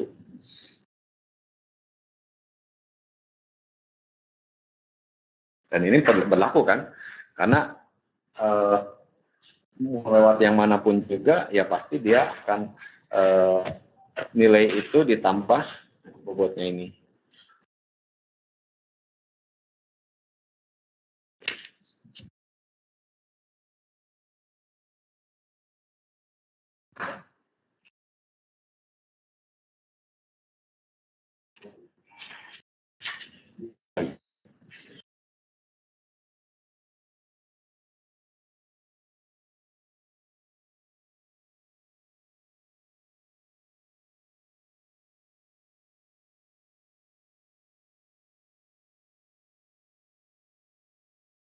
Gitu aja dulu. Oke.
ya. Jadi kalau dalam prosesnya ternyata kita mendapatkan kalau untuk mencapai U itu ternyata bisa lewat V, jadi lewat V ditambah bobotnya saja, ternyata dia bisa lebih pendek daripada jarak yang sudah kita ketahui langsung, maka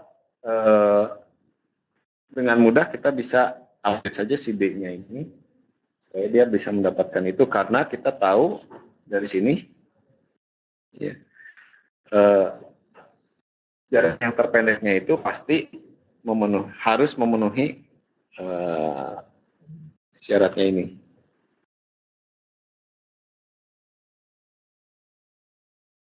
Ya.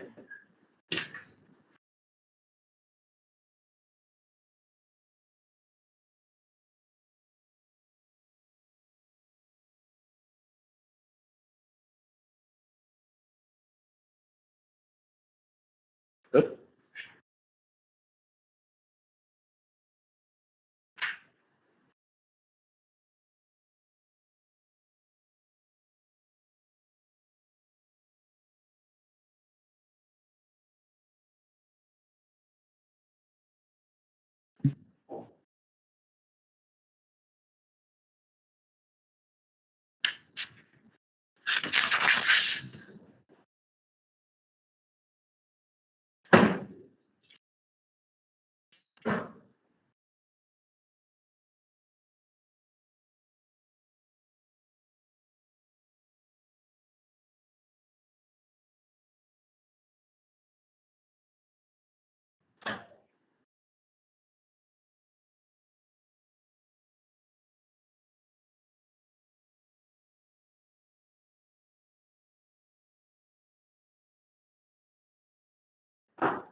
Nah,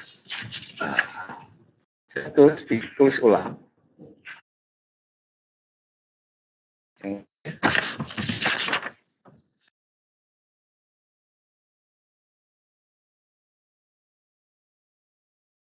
ya. Dan saya taruh ini di sini ya.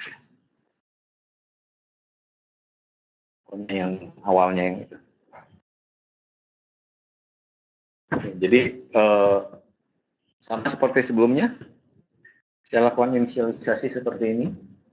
Kemudian A-nya, jarak ke A juga saya isi 0. Cuma saya ganti aja biar nggak bosan, initialize probability H. Atau tadi initialize gitu ya. Kemudian di sini saya pakai NQH, atau tadi NQ Vivo, A biar nggak bosan gitu ya. Dan kemudian di sini karena di sini pakai Vivo kosong, saya pakai H kosong, dan seterusnya. Di sini saya balikin lagi posisinya, karena tadi di sini saya selalu 1. Jadi daripada saya selalu melakukan operasi yang sama di dalam loop, saya keluarin kan, karena cuma sekali. Kalau di sini saya ubah sedikit, balikin ke dalam, karena bobot setiap edges itu berbeda V, U-nya, sehingga saya taruh lagi ke dalam. Saya pakai di sini. Pemakaiannya persis sama dan seterusnya gitu ya. Sampai N ya. Nah, jadi strukturnya mirip sekali dengan bed versus seperti yang tadi saya ceritakan. Algoritmnya mirip, cuma yang berbeda adalah di sininya. Ya tentunya selain namanya berbeda, memang ada maksud yang berbeda di situ. Yaitu kalau yang tadi Vivo itu vertex yang pertama kali saya masukkan, itu yang nanti akan saya pakai duluan. Nah di sini untuk priority list, kalian bisa misalkan menggunakan heap yang waktu kita gunakan di heap sort, yaitu di mana kita bisa membentuk struktur heap, di mana kalau kita ngambil, selalu yang kita ambil adalah nilai yang terbesarnya. Atau dalam kasus kita sebenarnya kebalikannya, kita bikin heap supaya yang paling besarnya itu adalah nilai yang terkecilnya.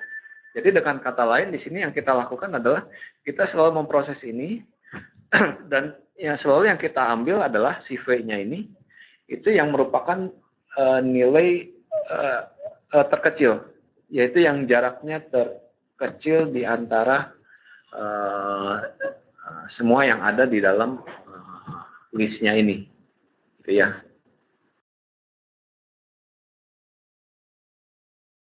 Dan tentunya karena yang pertama kali nilainya 0 dan dia cuma satu-satunya, ya waktu V ini diambil, ya V ini adalah nilainya A, sehingga dia memang jarak terpendek dari dia dengan dianya sendiri. Lalu yang dilakukan berikutnya persis sama seperti tadi, kita ngambil semua tetangga dari V, kemudian kita hitung jaraknya. Dan kalau jaraknya itu ternyata jarak yang barunya itu lebih pendek daripada si U, atau jarak yang diketahui si U, dan itu pasti karena pertama kali kan DU itu nilainya unlimited faktorial gitu ya, sehingga pasti dia terupdate dan dia pasti masuk ke dalam Q gitu ya.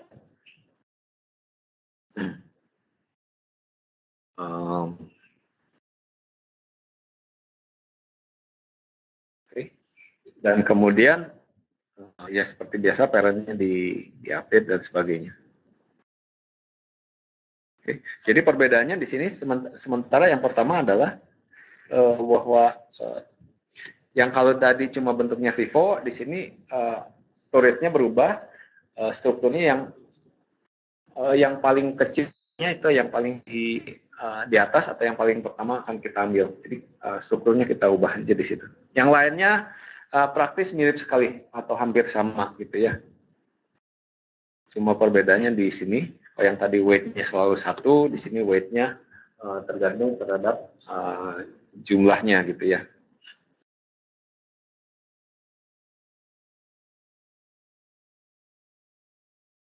Oke. Dan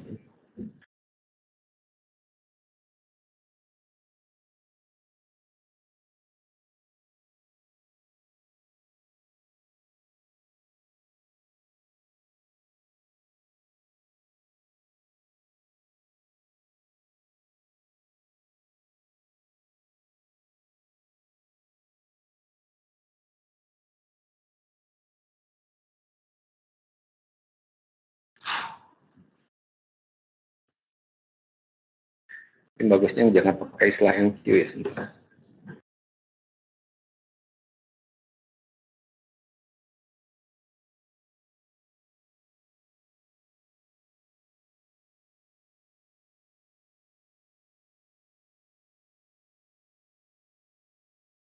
Ini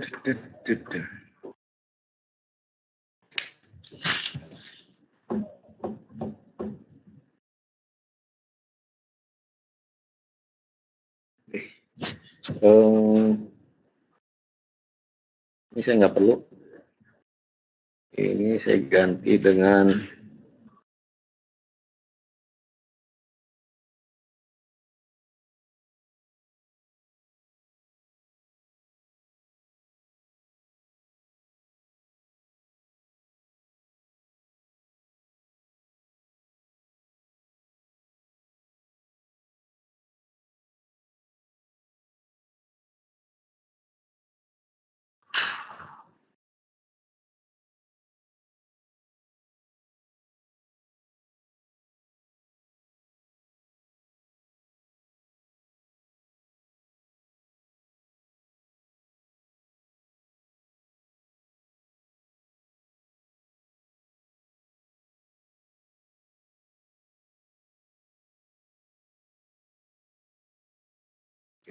itu aja.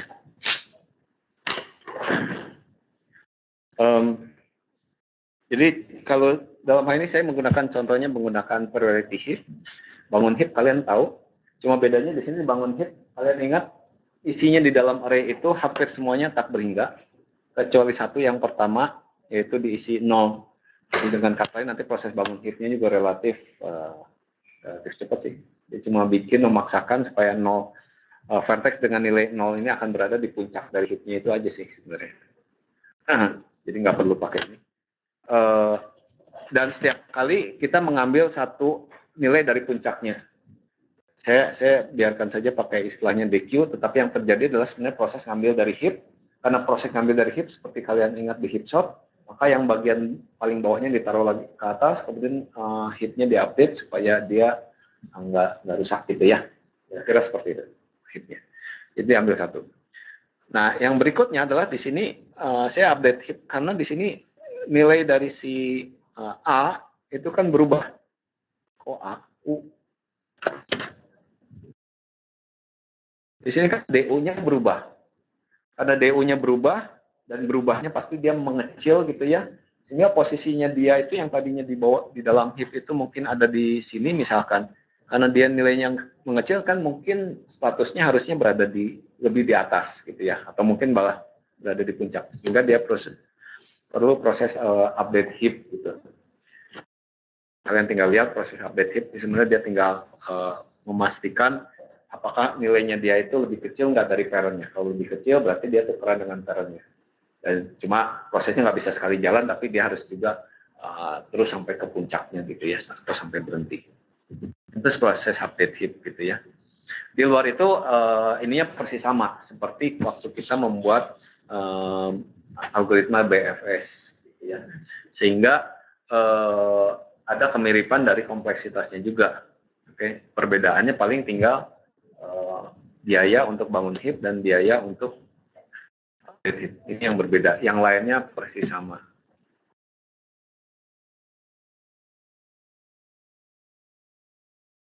Ini algoritma apa sih yang saya bicarakan?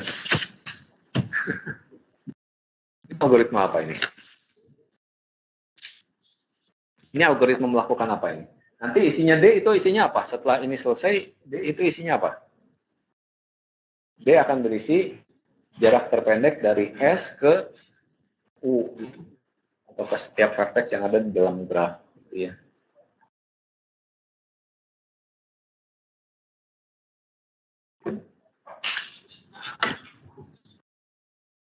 Kalau nggak salah ini algoritma ini yang bikin si Dijkstra deh.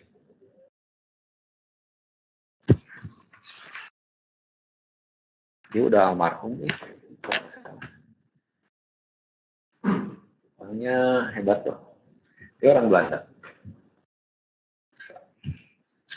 Jadi lama jadi profesor di Austin.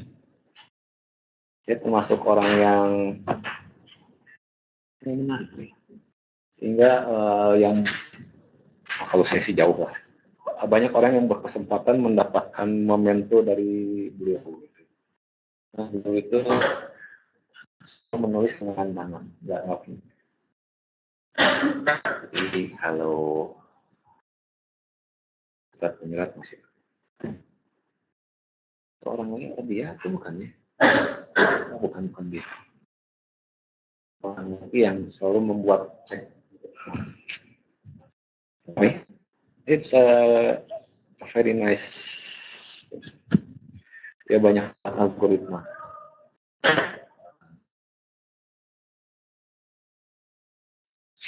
Nggak ada. Dia dulu di tempatnya di Austin terakhir waktu dia tuanya, waktu di awalnya sih di Belanda. Austin di Texas. Saya tahu tempat itu karena seperti apa ya? Kalian seperti Persib sama Persija ya, mau berkelahi gitu ya, ambil dalam sepak bola. Atau University di sana itu juga ada saingan dalam olahraga gitu. Nah, Austin itu saingan sama University-nya saya gitu, jadi tapi bentroknya bukan tawuran kayak di sini gitu, tapi nah Dexter itu di tempatnya dia. Kalau di tempatnya saya itu ini orang yang support ke kalian harus pakai latex kan ya? Tag pakai tag ya? Pakai nggak tahu tag. Nulisnya teks. Teks. Atau latex. Katanya nanti kalian bikin report harus pakai ini. Bukan latex, bahasanya tag. Oke. Anyway, salah satu orang yang support di awal itu. Kalau saya dulu di situ. Mana tadi ini? Nah, ya, nggak pakai bukti dulu ya. Kompleksitasnya kayak begitu ya. Jadi saya harus nulis lagi, saya nulis lagi. Saya curhat-curhat aja ya.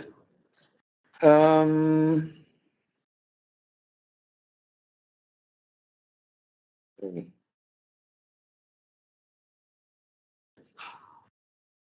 Apa saya lakukan di sini?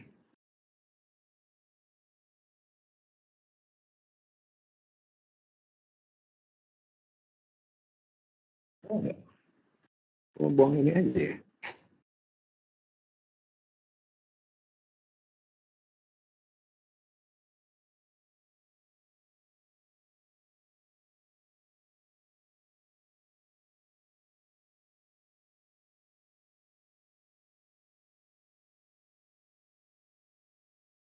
Dan lupa. Thanks, saya.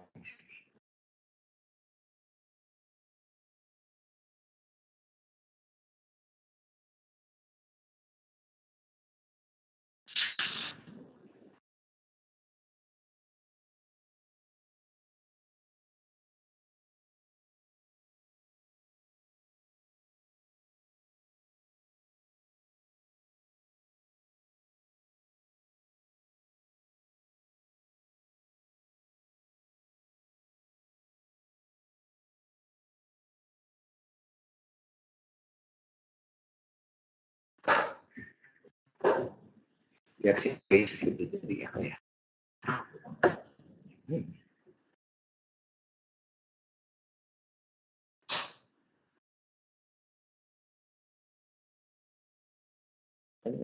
Sebentar ya. Kita dulu.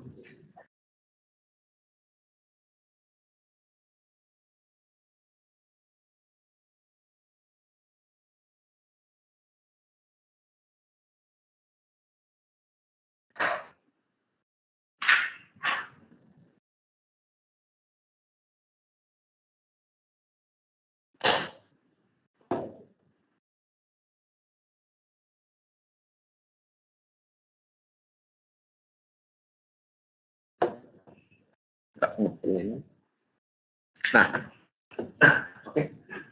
Yang tadi ngerti ya. Jadi itu untuk mendapatkan shortcut path.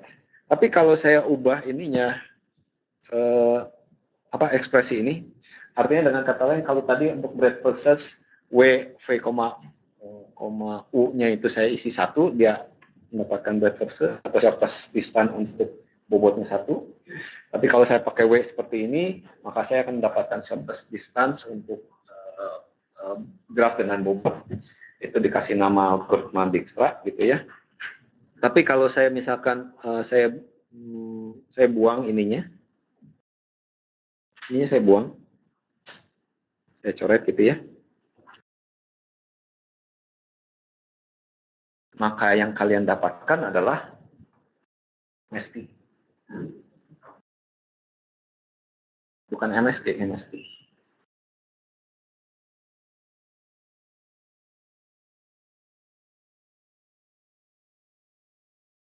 Algoritma prim, ya kalau nggak salah.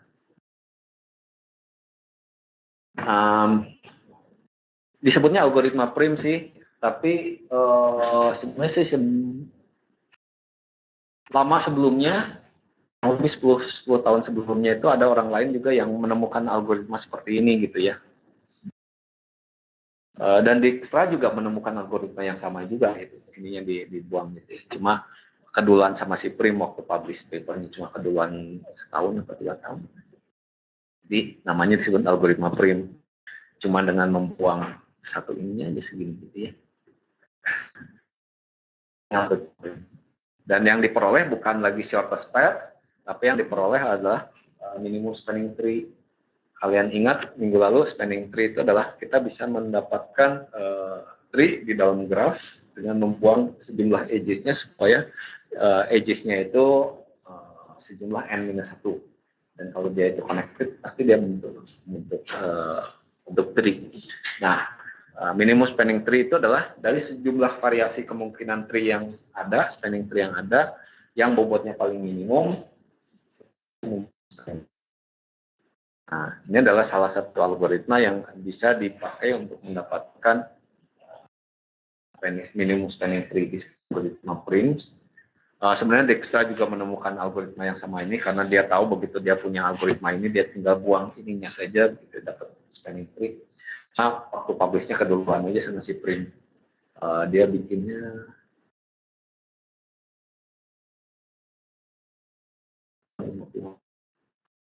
algoritma dibikin.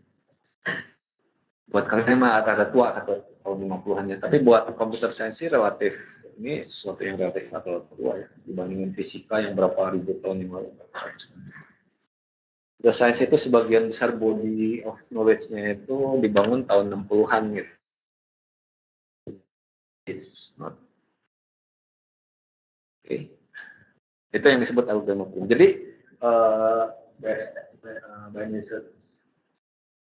Breadth Search First, BSF, algoritma shortest path-nya Dijkstra, dan algoritma minimum spanning tree mirip satu dengan yang lain. Di sini mungkin jangan aja deh. Kita lihat yang lebih. Habis kalian diam aja sih. Jadi waktu saya mau cerita proof-nya gimana, nggak ada ini. Malah saya bilang apa, nggak tahu kalian nangkapnya kemana. Ini aja. Jadi kayaknya kita stop aja di sinilah. Oke, jadi itu adalah 3 contoh algoritma yang berkaitan satu dengan yang lain. Satu untuk mencari breadth search-nya, yang satu untuk mencari shortest path, yang satu untuk mencari minimum spanning tree. Ada pertanyaan? Hopefully you can finish the assignment very soon. Program nanti ada muncul satu lagi. Enggak sekarang. Ya, yang sesuai dengan bahan setelah kalau tes kan nanti ada bahan yang menarik. Nanti tugas pemrogramannya sesuai dengan itu. Oke, kalau nggak ada pertanyaan kita akhiri di sini.